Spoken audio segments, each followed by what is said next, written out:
Merci Madame la Présidente. Monsieur Attali, ma question porte sur la mer de Chine et les tensions géopolitiques, questions qui ont été en partie déjà abordées.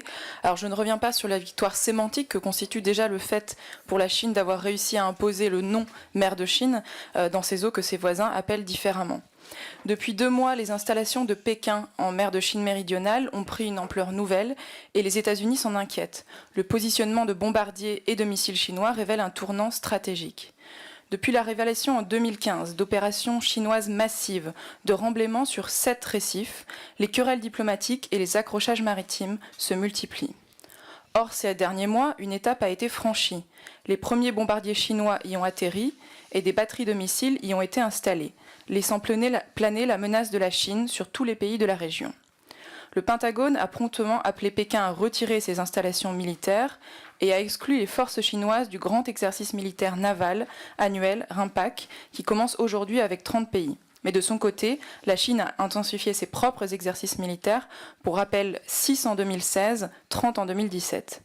Alors s'il existe certes des intérêts économiques qui pourraient expliquer en partie l'insistance chinoise dans la région, avec des ressources halieutiques, des hydrocarbures, etc., la République populaire de Chine y poursuit surtout un objectif stratégique essentiel, qui est de désenclaver la flotte chinoise en construction, lui permettre, y compris à ses sous-marins nucléaires, un passage sûr vers l'océan Pacifique et un abri près des côtes chinoises, pour pouvoir contrebalancer la 7e flotte américaine et ses alliés dans cette moitié du monde.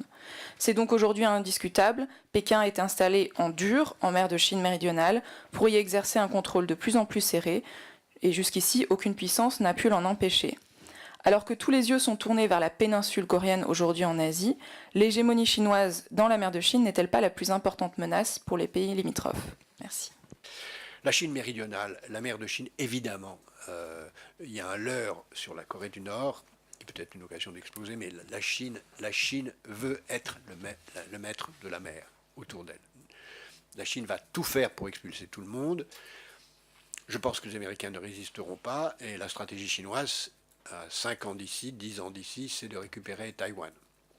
Et pour ça, parce que Taïwan est la porte de sortie, et ils voudront, d'une façon ou d'une autre, mettre la main sur Taïwan. Et comme nous n'avons pas résisté pour des raisons compréhensibles à la récupération de la Crimée par la Russie, je n'imagine pas que nous réagissions à la récupération de Taïwan par la mère patrie.